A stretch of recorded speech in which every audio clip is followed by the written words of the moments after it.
Our final talk is with Amy. You've already met her. She's been a fantastic fellow organizer for this event, and it's been a pleasure to work with her. Aside from her senior outreach journalist post at Youth STEM Matters, she is also an 11th grade student from, from Thailand who is passionate about neuroscience, biology, and psychology. Amy loves to read books, watch movies, and play the piano. Last month, Amy represented Thailand at the Youth for Climate pre-COP26 event in Italy. Amy will be our final talk with her call to action. Please welcome Amy. Thank you for the warm welcome, Kimberly. It's an honor for me to be speaking here at this research conference among many professors, researchers, and innovators. So, I am here before you as one individual from a small country in Southeast Asia. One individual. But this research conference has already proven the power of one. And I personally have an ambition to be a part of driving climate action in society. This year, I was selected as Thailand's representative to the Youth for Climate Driving Ambition event, which was hosted by the government of Italy in collaboration with Connect for Climate and the Office of the UN Secretary General's Envoy on Youth. Nearly 400 young delegates and I were joined in Milan, Italy, to discuss climate solutions and produce a final document containing all the proposals and recommendations, which were presented to the ministers attending pre COP and were relevant for the UNFCCC processes and the agenda for COP26.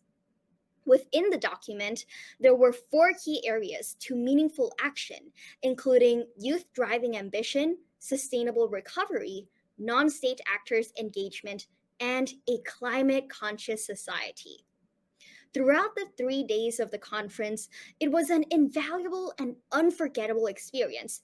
And not only did I learn plenty on key actions to solve the climate crisis, but I saw firsthand the power of youth to bring about policy change.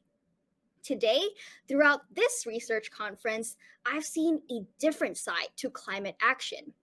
We've heard many amazing research and initiatives from youth around the world, from developing emerging technologies to researching the roles of communication in advocacy and awareness. Throughout all our speakers today, one theme has been present. That is the courage to take the initiative. Our world has increasingly become bigger as we push the boundaries of innovation and technology. And we are all living in a world in which we have overcome many breakthroughs. Yet, there's still one issue that many of us here today are still tackling together, and that is climate change. And climate change is no longer just a story about melting ice caps. It is the reality of injustice where people who contribute the least to the problem are the most affected. It is the reality of inequality to people who are most vulnerable to climate hazards. And it is the reality of the indifference among people who can afford to turn a blind eye to the problem. And yet, climate change does not care who emits the most carbon dioxide. Climate change does not care how much money you have in your savings account. Climate change only destroys. But the scariest part of all is that there is no vaccine for climate change. There is no one size fits all solution. Unlike COVID 19 or any other diseases, we cannot wait and hope for it to all go away in a few months or a few years by relying purely on world leaders. We have heard many fancy words and goals from world leaders, but it is time that we move away from these empty promises to real action. We cannot undo the mistakes of the past, but we can still change the present and save our future.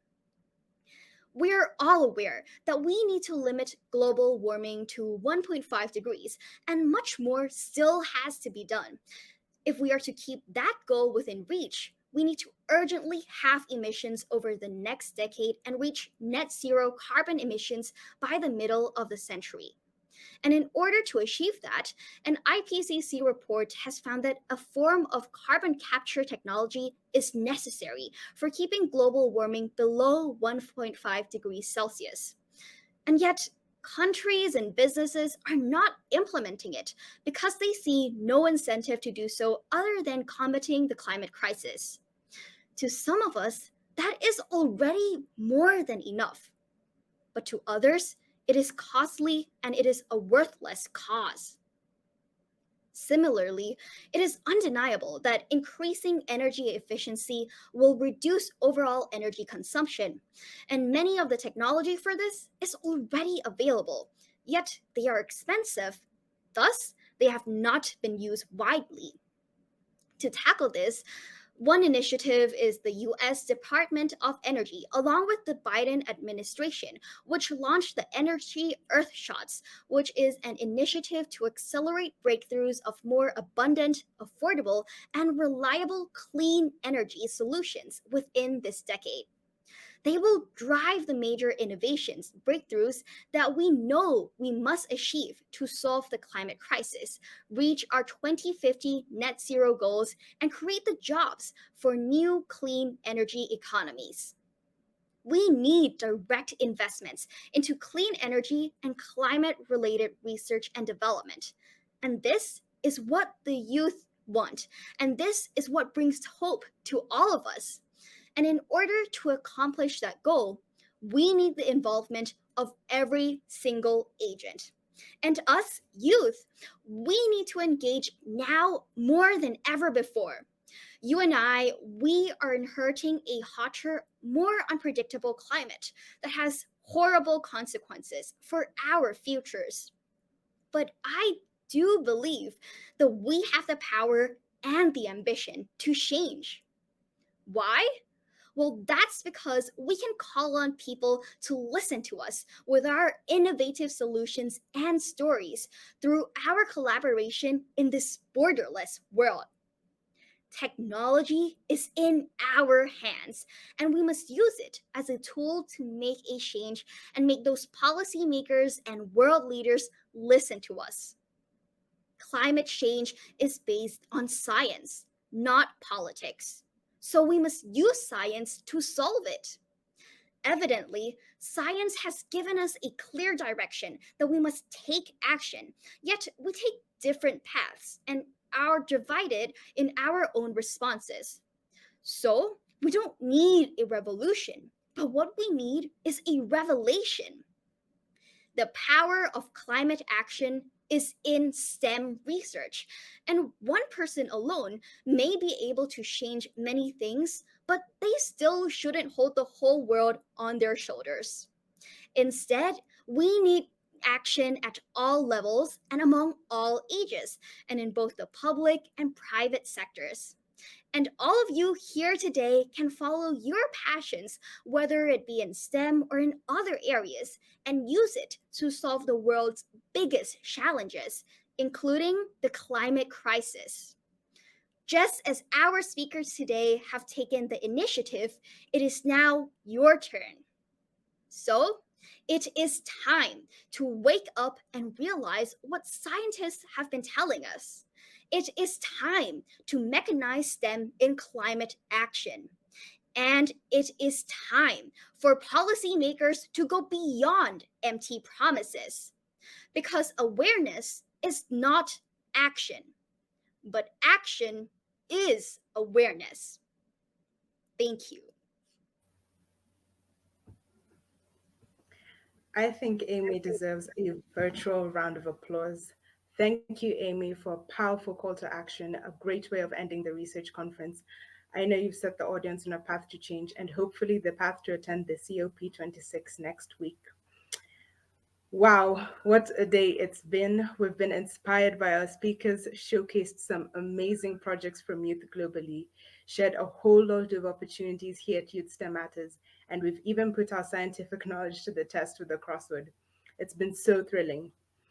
Before we finish up, we've got to thank once again a good company who provided the prize for the research conference crossword.